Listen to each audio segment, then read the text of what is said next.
Really, we have to understand our history. But we also have to understand the threats to our civilization that is coming place. And we have to have a united response to it.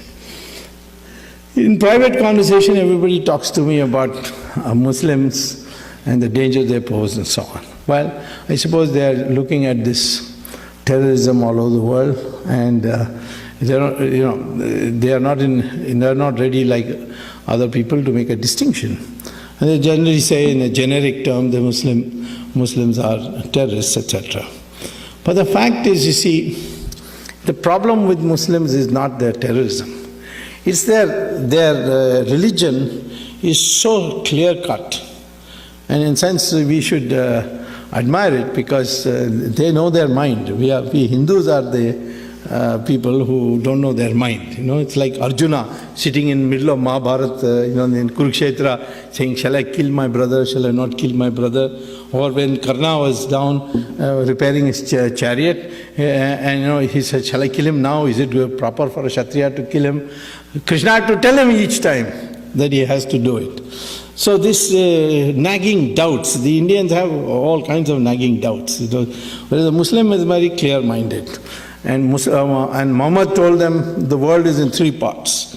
And the Muslim behavior must be different for each of those parts. First part, he said, is Darul Islam. Darul Islam is where the Muslims are in power. They are in majority, they are in power. And he says there should be no allowance, accommodation for any other religion. So either they must convert or be killed. It's as specific as that in the Sirah and Hadith. So in most of these countries where the Muslims are in power, you can see a total intolerance to the minorities. In Saudi Arabia, we have so many Hindu workers there. Can they celebrate Diwali in Saudi Arabia? No. Can they build a Hindu temple like you are able to build here in the United States? No. Can you even carry the picture of Ramchandra ji in your pocket when you go to work? No. And there are penal offenses if you do it. You can't even have Satyanarayan Puja inside your own house. Now, this is the position of Muslims when they are in majority. When they are in minority, as in India, they are demanding mosques, they are demanding their right to read namaz, the Friday holiday, etc. It's a separate code for marriage, and so on. So what the Muslims demand as a minority, they will not accept to give when they are in the majority. So that's you may not like this point of view, but there's clarity in that mind. And so Muhammad says that when you are in majority, you are not to tolerate any other religion. You must wipe it out. Second is that where the Muslims are not in majority, there Muhammad divided the world into two parts. And that is, first part is, which he called as Darul Harab. Darul Harab is where the Muslims are in a sizable minority and the majority is divided. The majority is confused, like we are today, like we Hindus are today. There Muhammad says that the job of the Muslims is to go on demanding more and more concessions by acting collectively and ultimately reach a point where they are able to transform that the society into a Darul Islam, from Darul Harab to Darul Islam. So when you look at the laboratory experimentation of this, of selecting, looking for evidence, you see this very clearly. Take Kashmir. Kashmir is, the valley at least is a majority Muslim area. See what has happened to the minorities there. 500,000 Kashmiri Pandits have been driven out.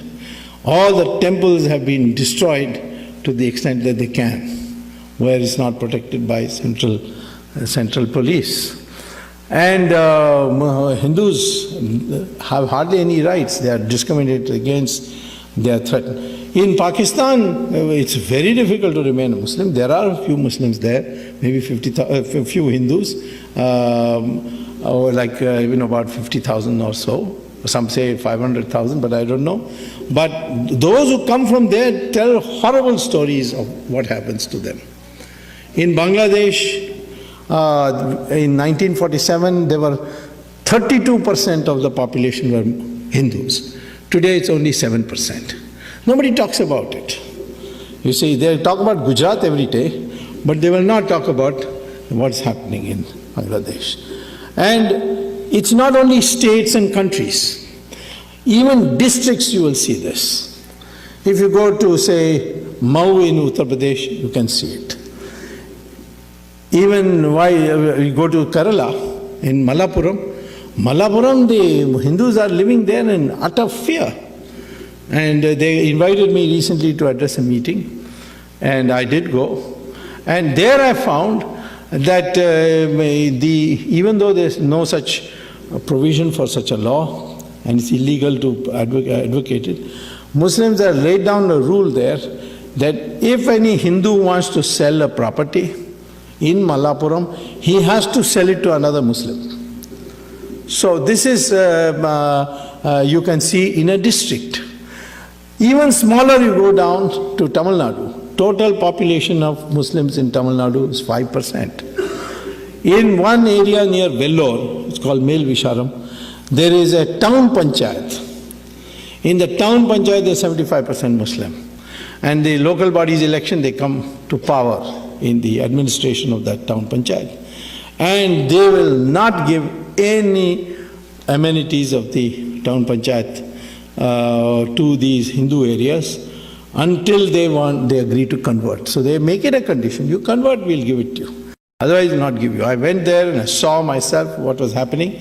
So I went to the court and got a court order. And now, of course, the matter is rectified. But I can't do this on a micro basis. I did it as an example, but this is what's happening. This is the mindset of the Muslim.